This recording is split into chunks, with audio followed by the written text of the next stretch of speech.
Good morning, everyone. My name is Kevin Lagore. I'm the product specialist for Skywatcher here in North America. And welcome to our What's Up webcast. We do this every Friday, 10 a.m. Pacific, right here at the Skywatcher USA YouTube channel. Every week is a different episode. First part of the week, every week is a new episode. And the first Friday of the month, we do What's Up in the Nighttime Sky. Then we do some equipment talks and some fun stuff during the middle of the month. And then the last episode of the month is our special guest, where we have someone on to talk about their expertise and specialty in the field of astronomy. So if you've never joined us for the What's Up webcast before, we do this every Friday, 10 a.m. Pacific. These are generally live. And they are recorded as well, so if you miss it or there's some information that you want to go back and take a look at, you can always go back and watch these episodes over again if you feel the need to do so. Excuse me. Now, if you like what you see here and you want to keep up with all the new content that we've just updated our schedule. So if you go to the upcoming live videos that is on our schedule here on the YouTube channel, you can see all the upcoming episodes all the way out to September, I think. We've updated quite a few of them, so you can see what's on the docket for the next several weeks.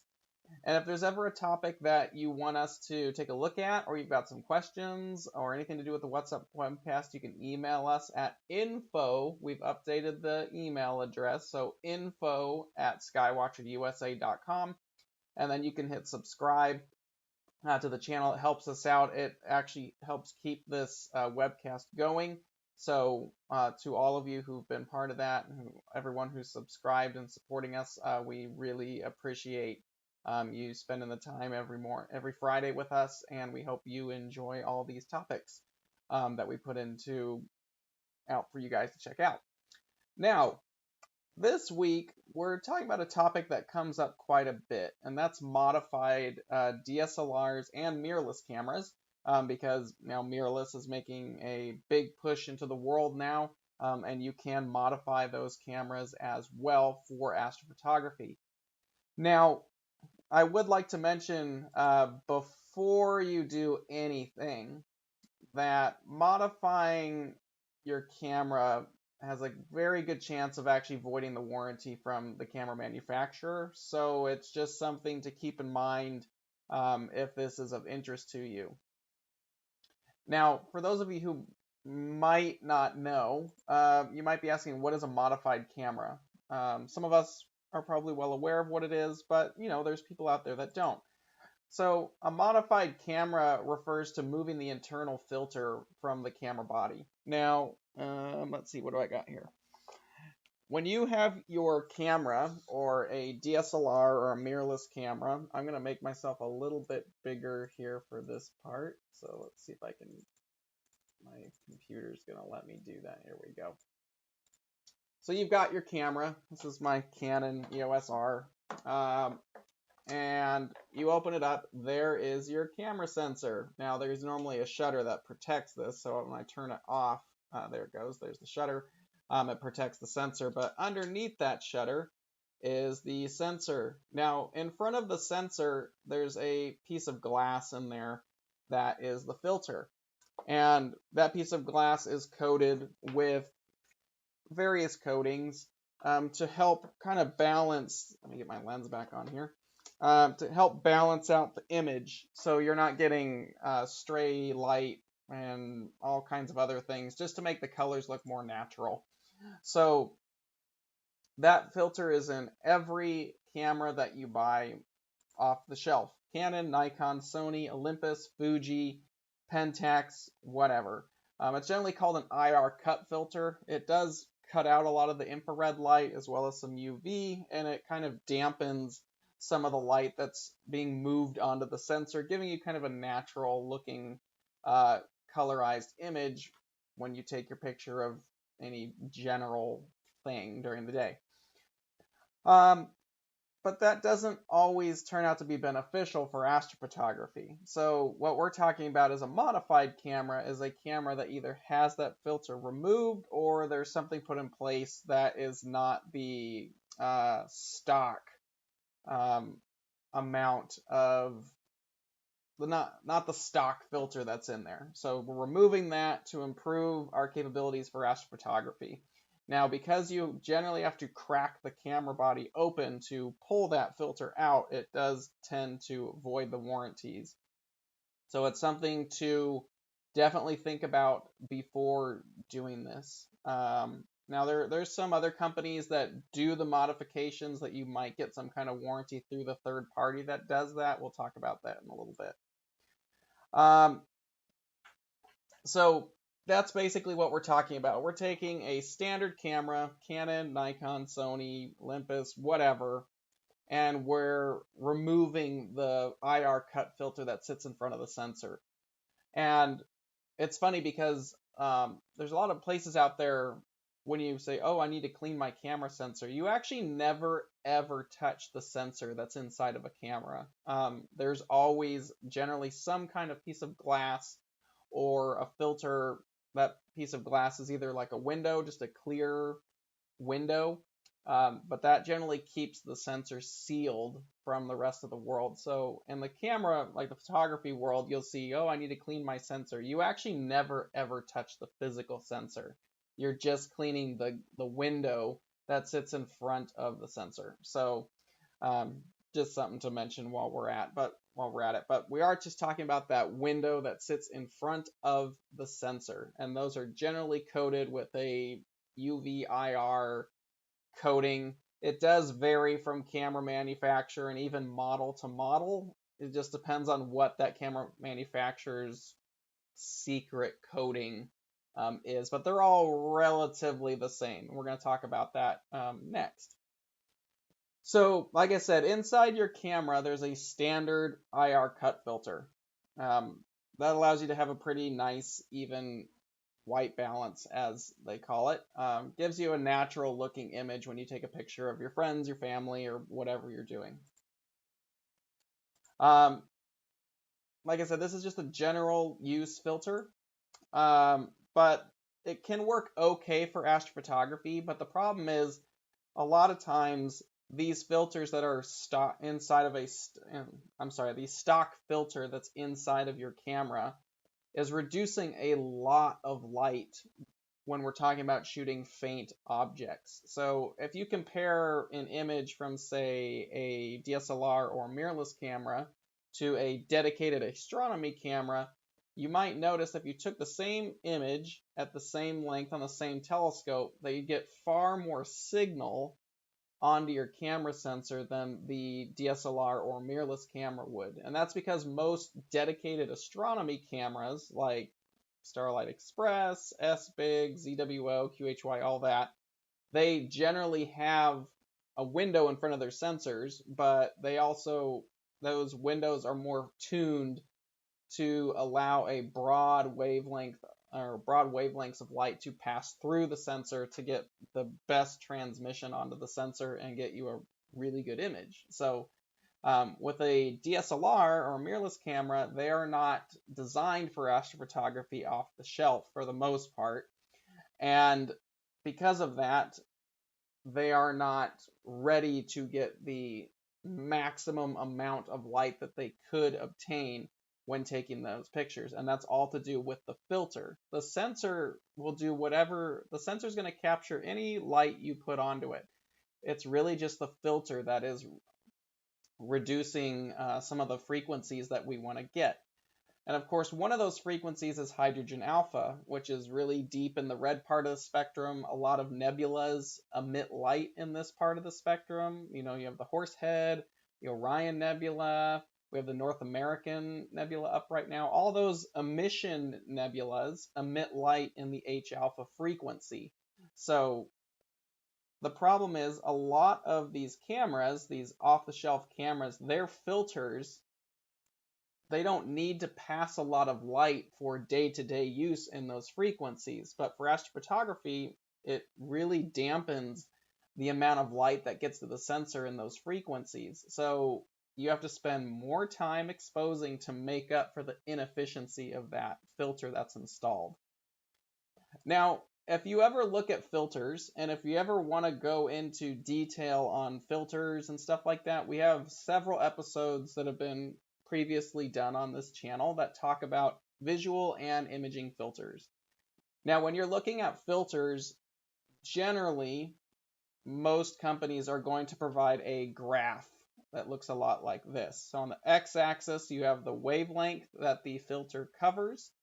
Usually that's in nanometers, or nm is how that would be listed.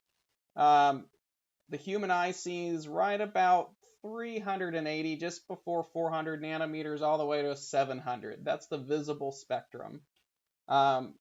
Anything in front of that 390, 380 ballpark is ultraviolet, and everything past 700 or so is infrared. So that's generally invisible from the human eye, but the cameras are able to see that usually quite well. But these filters that are used generally filter out a lot of that to give us that natural image. So when you're looking at a filter graph, or if you're looking to buy an astrophotography filter, generally there is going to be this kind of a graph, and these graphs are important. So like I said, the bottom is the wavelengths that the filter is generally going to be, we're interested in looking at. And then the y-axis over here is transmission percentage, or how much light is passing through the filter, 0 being none and 100 being everything. So that's how you read the graph. Now a standard, excuse me, a standard filter, IR cut filter, is going to look a little bit like this. Now they vary. I just drew this graph, but looking and comparing at some of the graphs I was able to find, this is roughly what a standard IR cut filter for a mirrorless or DSLR camera looks like. It peaks right here in the center, right around 500 or so. That's where a lot of green is generally. It kind of reduces over here in the ultraviolet, and then it definitely cuts down here in the infrared. Now, there's a lot of interesting things as we approach the 600 nanometer mark on the spectrum. More around 650 is where a lot of the interesting stuff that we generally want to capture is. But you can see with this filter, it really knocks a ton of light down. Like as we're approaching, some of these interesting frequencies, we're already starting to reduce quite a bit. And the problem with that is we're already shooting really faint targets as it is. So we need as much transmission to our camera sensor as possible. And if you're using a stock DSLR or mirrorless camera that has that internal filter in there, you can take some nice images, but you're going to work a lot harder to get that. You have to take a lot more exposures or longer exposures to make up for the inefficiency that this filter inside the camera is, how much light it's reducing to get to the sensor. That's why you see a lot of people shooting with these, CMOS cameras now, because the prices also come down quite a bit for dedicated cameras. We'll talk about that later. But they don't have this issue where they're cutting out all this light. You can see, right when we get to 600 or we start approaching the red part of the spectrum, a lot of times the light's already being reduced by 50% just by that filter. So you have to take twice the amount of exposures to get what you could be getting without this filter in place. So it's a great filter to have for day-to-day use, but for astronomy, it really hinders the capability of the camera's capabilities. Again, the sensor is totally fine. The camera itself is fine. This is really just a filter talk, is all this is. And again, when we're doing astrophotography, like I said earlier, one of those premier wavelengths that we want to get is the H-alpha wavelength, which is about 656.3 nanometers, I believe, which is right over here in the red. And looking at a lot of these different filter graphs from various, Nikon, Canon, and Sony cameras that I've been able to find, they're really quite low. And like I said, this is just a drawing, so it's not as accurate as the actual graphs, but I wasn't able to take the graphs because they're not mine.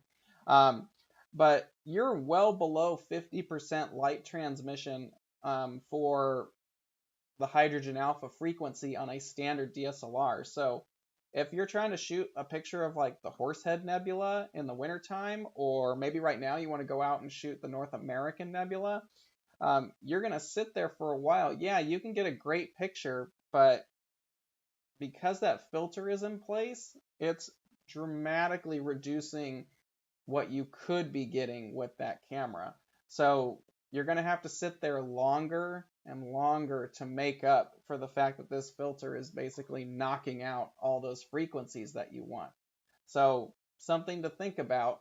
Not that if you're just getting started with astrophotography and you just bought like a Rebel or a cheaper mirrorless or DSLR camera, it's a lot better than having nothing. These cameras are generally fairly affordable. You get a pretty good size sensor like an APS-C or even a full frame sensor. You can get a full frame like a Canon RP, which is their intro mirrorless full frame camera. I think is just over $1,000, and that's a full frame sensor. A full frame dedicated astronomical camera is going to be about $4,000 starting. So if you just want a big old sensor to do astrophotography with, getting one of these cameras is not the end of the world. But this is why you see a lot of people end up either A, buying a modified version, or eventually sending that camera off to be modified to get not only that big sensor, which gives you a wide field of view, but it's also going to give you the capabilities to really get a lot more signal out of it. So you're not having to expose so long. You don't need as many nights to capture that image, and you can get some really impressive stuff done.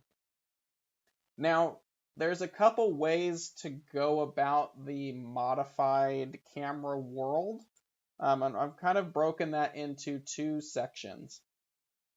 So the first one I would call off the shelf, because over the last few years, there's some companies that have recognized astronomy as being a potential market to sell to. It is a specialized market, but it's gotten to the point now where, and it's kind of nice to hear that major companies are taking a look at our little hobby, because astronomy compared to just photography is really tiny in comparison to the grand scheme of general photography. So it's cool that you have companies that have taken the time to put time and money into researching and developing products that are dedicated to our line of interest. Now, the first one to do that was Canon, and that was with the 20DA. I don't remember when the 20DA came out, but it's been a while. This was the first camera that they released, first off-the-shelf camera that had a modified filter for astrophotography purposes. Several years later, they came out with the 60DA. I think the 60DA was right around 2011 or 2012, if I can remember. And that is when the 60DA came out. And generally, Canon marks their cameras. So you should be able to see that. They generally have a little A in the back there to mark it as an astronomy camera. So they came out with the 60DA probably around 2011, 2012, I think is when that came out. And just recently, I think in like 2019, they finally came out with the RA, which is the full-frame mirrorless camera that they have. It was the first off-the-shelf modified mirrorless camera for astrophotography. And that was Canon's first full-frame dedicated astrophotography camera. Those are still available. These are generally a bit more expensive than their standard counterparts like the 60D and the Canon R. I think they're a few $100s more if you can find it. The 20DA and the 60DA have long been discontinued. The RA, I think, is still available, but a lot of these are still fairly sought after, particularly the 60DA, because it's a cool collector's item. But there's a lot of people that like having this just off-the-shelf camera ready to go. Nikon also did one a few years ago. It was the first full frame off-the-shelf camera, and that was the D810A.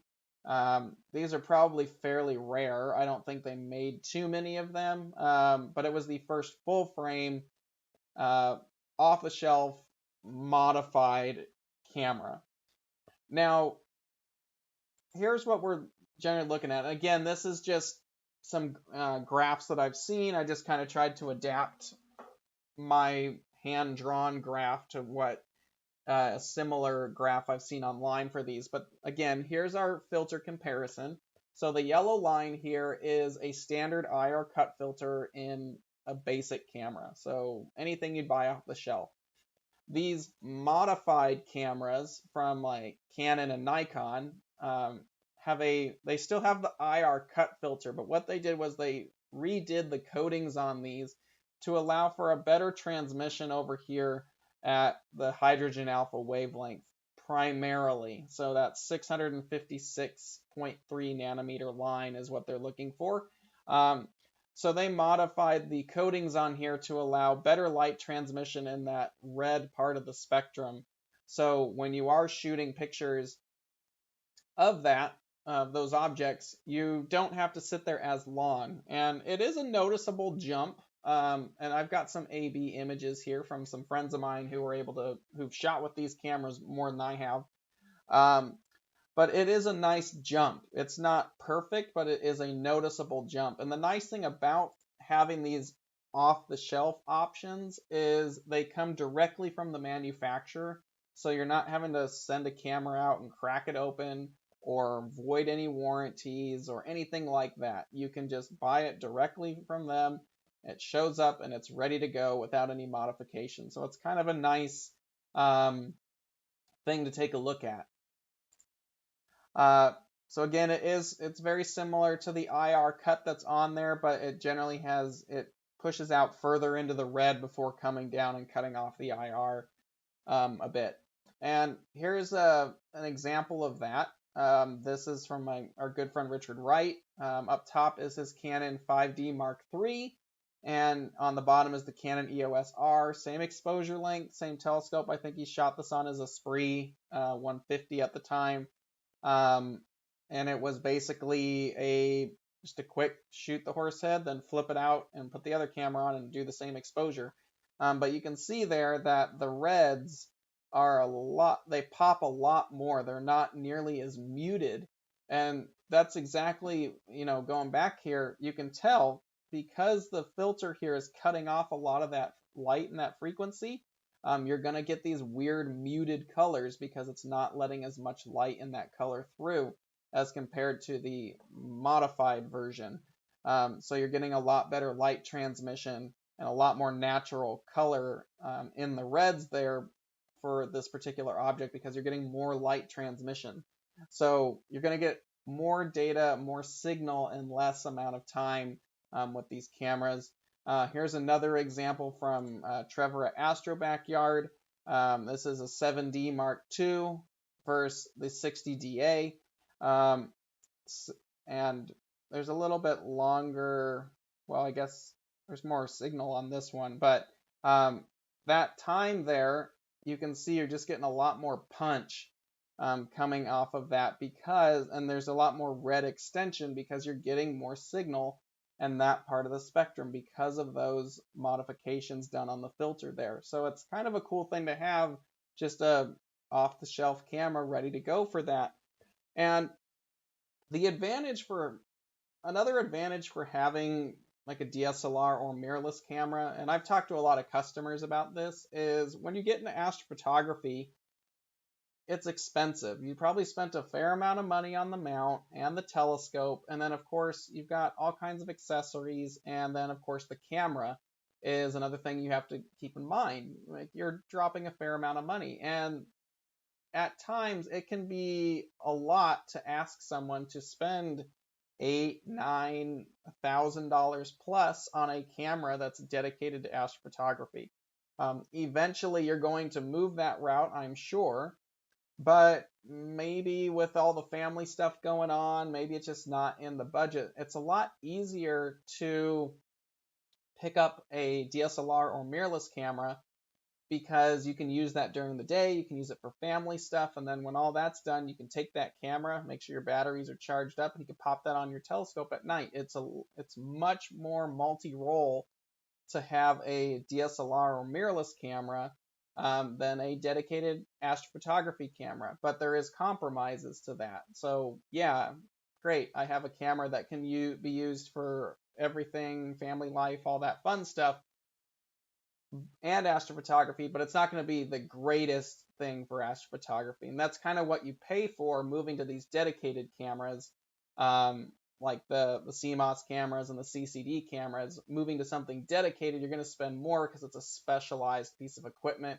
It is going to give you a lot better image because of its capabilities, but I can't do family stuff, and it might be a little harder to run it by, your better half, or just fit it financially into the budget. So if you want to get into astrophotography and you either want a big sensor and you maybe don't have the budget to throw all that in there, that's kind of where these DSLR and mirrorless cameras kind of sit in. It's a good beginner area to start with, and even especially if you're going to be doing nightscapes and wide field work, then it's kind of the best way to go at that point. But still, having these modified cameras allowing you to improve the signal to your sensor is nice to have, especially if they're off the shelf, so you're not having to void any warranties or take anything apart. So that's off the shelf. The other option would be third-party modifications.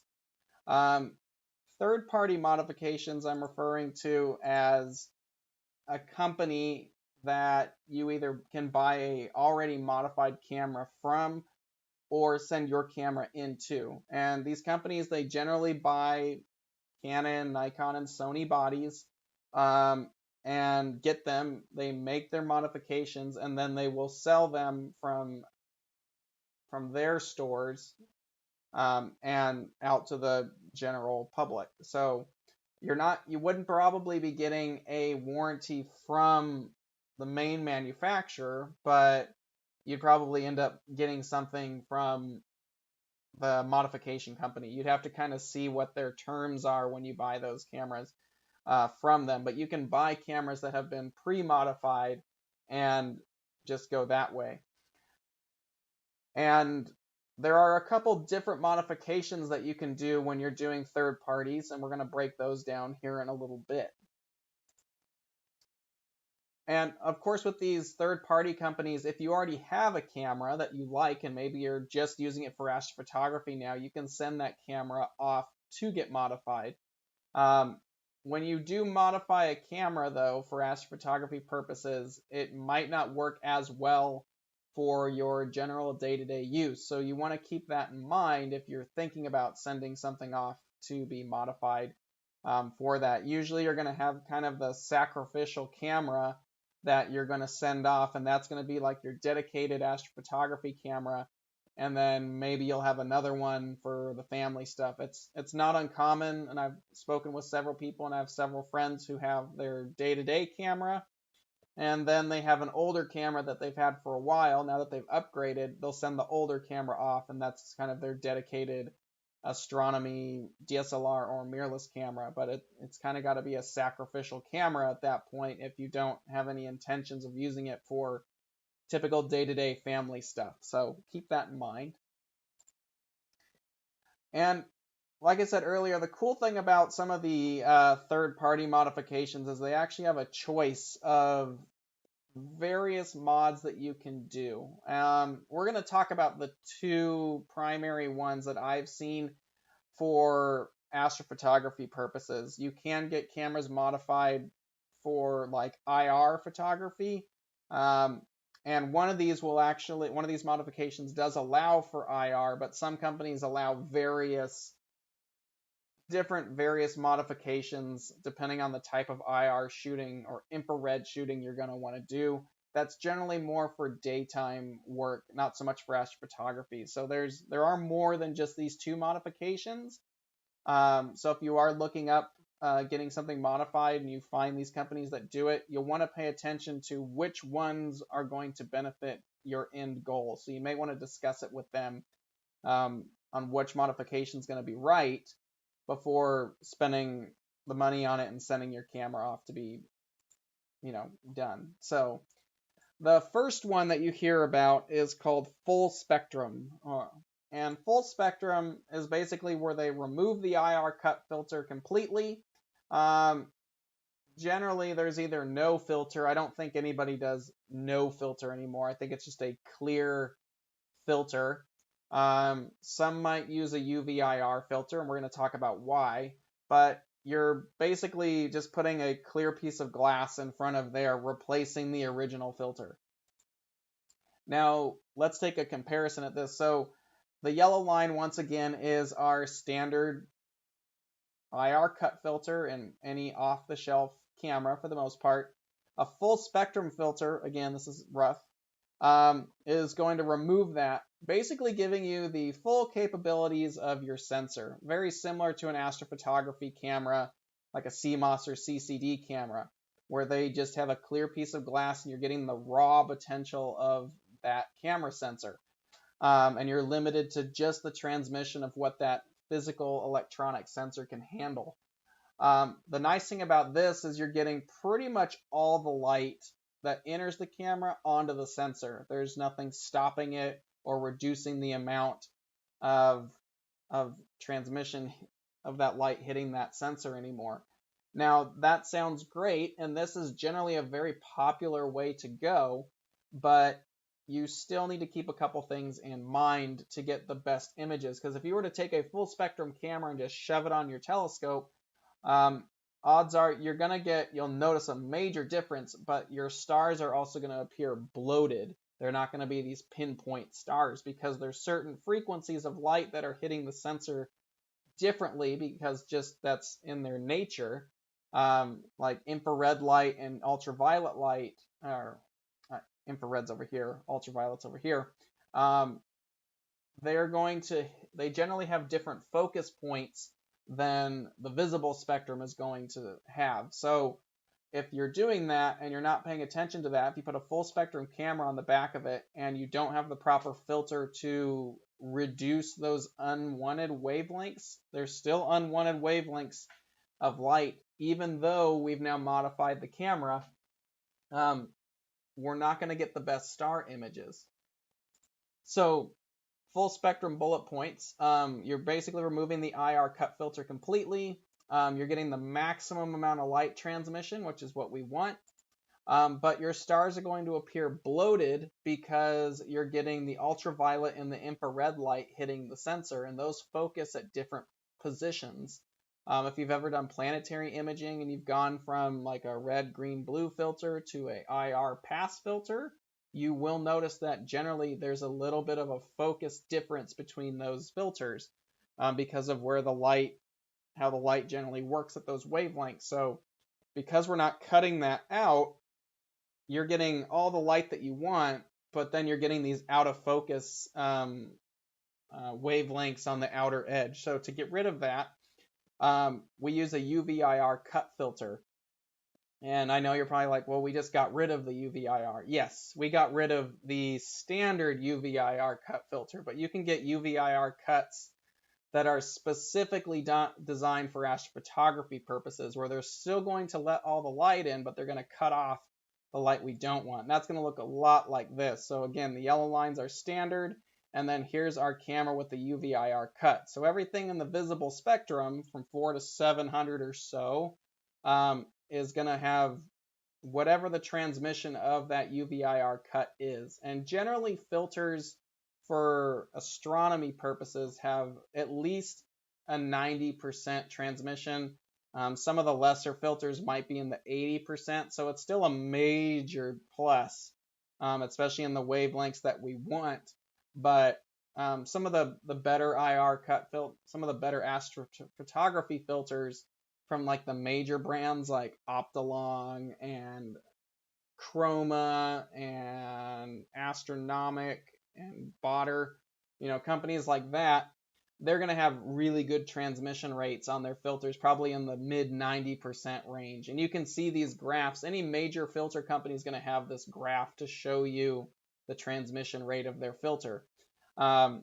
but you will need that UV-IR cut filter if you're using a full spectrum modified camera, so that way you're going to get those nice pinpoint stars, you're going to get all the light transmission that you want, and you're going to have an awesome camera ready to go for astrophotography purposes.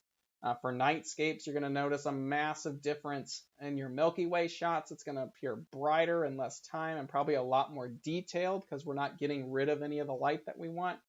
And then if you've got it hooked up to a telescope, you're going to notice the same thing. The objects that you're shooting are probably going to pop a lot more in less time because we're not muting any of those colors or frequencies of light coming through and hitting the sensor. So that's a full spectrum modified camera. Now, the next type of modification I find a lot of companies doing is the astronomy modification. And the astronomy modification is very similar to like the off-the-shelf offerings. They're going to remove the IR cut filter and replace it with a modified IR cut filter. So you're going to get higher transmission in that red hydrogen alpha frequency of light. So when you're shooting those emission nebulas, it's going to pop more. Now, I have seen from the different companies that do modifications, they offer variations of this type of modification. So you want to discuss with them or look at their details and see what they actually do for you. Some of them have filters that are more tuned to various wavelengths like hydrogen alpha, H beta, as well as some more light frequencies that are generally emitted from objects in the nighttime sky. So they basically might have different flavors, if you will, of the astronomy modification. So double check with them before sending that off to make sure you know which service you want done. Typically, though, again, our yellow line here is our standard. Typically, the IR modification's probably going to give, or the, oh, I should have changed that. Please disregard the title up there. Typo. Generally, these astrophotography variants of the DSLRs or mirrorless cameras are probably going to peak more. So you're going to get a lot more frequencies in the blues, and then it probably will cut down around where some light pollution comes through and then pop up again where hydrogen alpha is, giving you a lot better transmission than coming back down around the IR. So it still has a UV IR filter in there, so you're not going to get bloated stars, which is great, but it's going to have a higher transmission rate in the hydrogen alpha frequency or whatever frequencies they are trying to dial in on. Most of them are going to at least have hydrogen. That's the most abundant area in the nighttime sky. So they're going to have probably a high transmission or a high pass filter for hydrogen.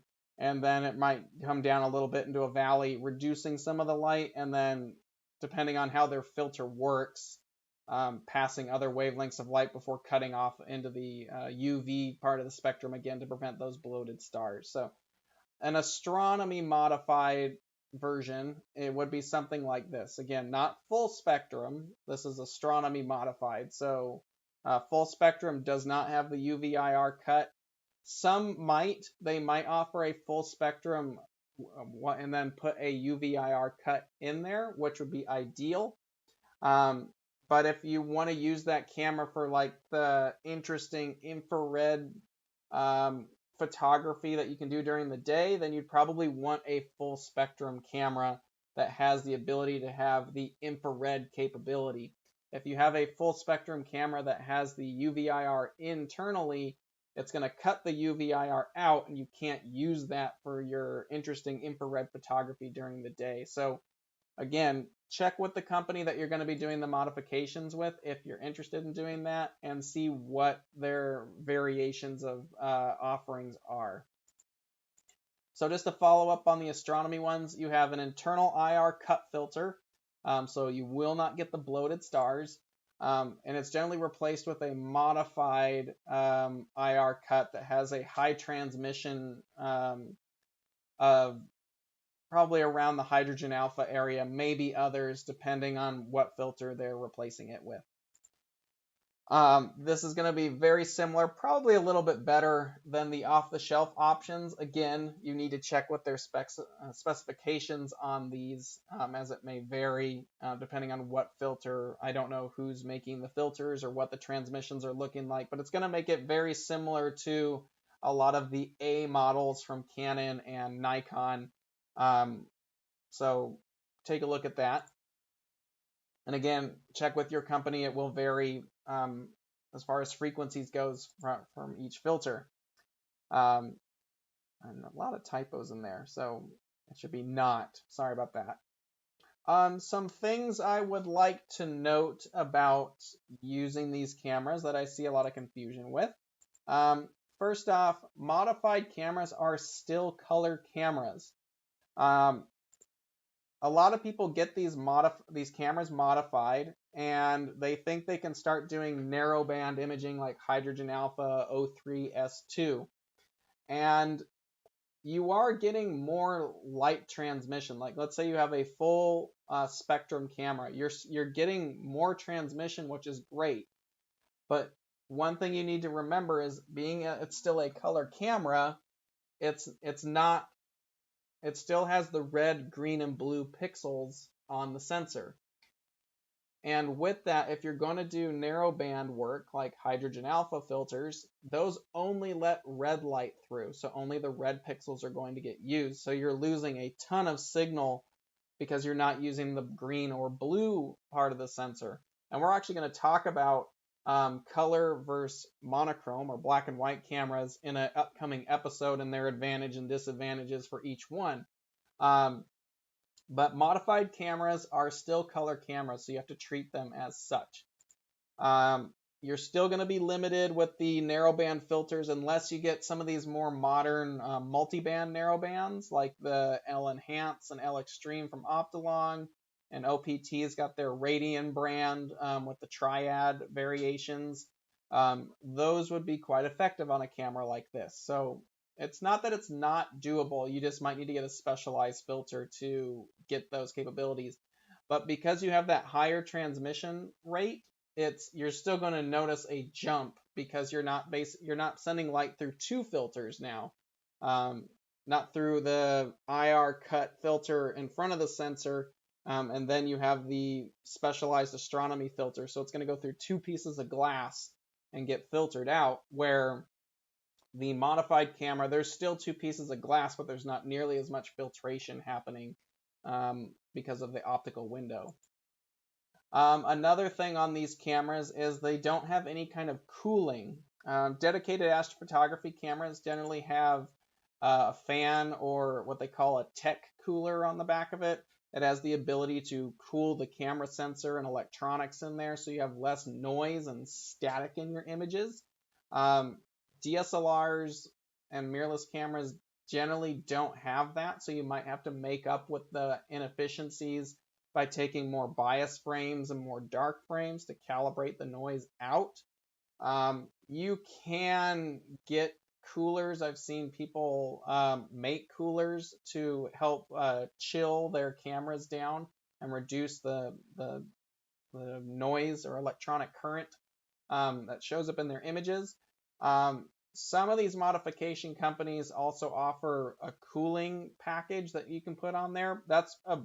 You'd have to look more into that. It's kind of a big process, and at that time, by the time you buy the camera and you have it modified and you put a cooler on it, you're already looking, because of how much the price has come down in dedicated astronomy cameras over the last year or the last few years, it might not make a lot of sense to spend that kind of money unless there's something particular that you're looking to do. But it's getting really difficult now to justify whether to go to the off-the-shelf DSLR mirrorless cameras or to get like a dedicated astrophotography camera. And you'll have to answer that question on your own, depending on, what you've got going on and what things you need from your equipment. But, if we're just talking basics, you can get a Canon Rebel for probably $500 or $600, and then if you want to get that modified, you could send it off, and that's probably going to cost a couple $100. So even with the cheapest Rebel, let's say $500, $200, $600, $700 at that point. So you're $700 in the hole for the camera. You could get a basic, cool, dedicated astronomy CMOS camera for right around that price, maybe a little bit more. So prices of these dedicated cameras are coming down quite a bit. So that's why you see so many ZWO and QHY cameras floating around the market now, is because they're really affordable and you're getting all the dedicated technology for astronomy without having to modify stuff. So it's not that modified cameras are dead. They're still a very good option, but you'll have to make that decision on what's going to be viable for your needs and your system. So it's just something to think about. These modified cameras are still a great option, especially if you're into nightscapes. They're kind of the best option, which I think is what a lot of people use them for nowadays anyway. You can do nightscapes with dedicated astronomy cameras, but it's not as convenient because you have to lug out a computer and all this other stuff, where a camera like this, it has all that on board and processors and stuff like that. So there's still a niche for these cameras, but using it as a dedicated astronomy camera for like a telescope, that area I feel is drying up a little bit, but that's just because of how affordable dedicated cameras have become. So it's really an awesome time to be in astronomy because there's so many good options at pretty decent prices. So hopefully this episode has been helpful.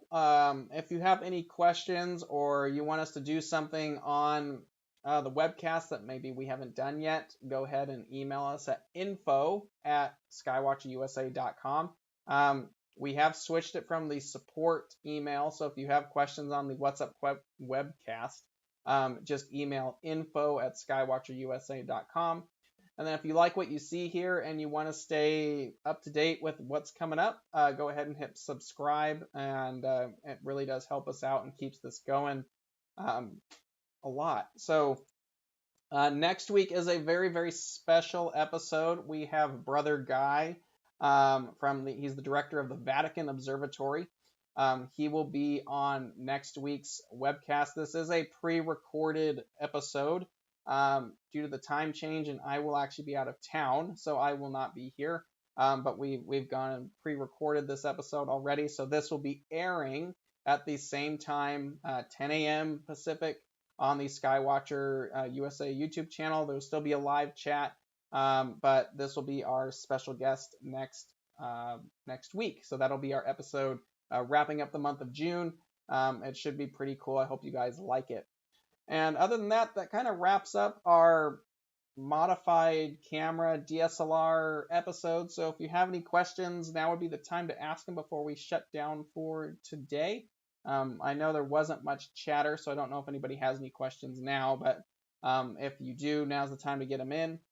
But like I said, other than that, we really appreciate you guys spending your Friday morning with us. I hope you have a safe weekend and get out there and do some imaging. I know the moon's getting a little bright, but you can still get some stuff done in the late evenings. And I know it's getting hot out there too. So I don't see anybody writing any questions in. So I hope you enjoyed this episode. If you ever need anything, go ahead and contact us here at Skywatcher, either support@skywatcherusa.com for product questions, and then if it's anything about the What's Up webcast, you want info@skywatcherusa.com. Thank you very much. Clear skies and have a safe weekend, everyone. Take care.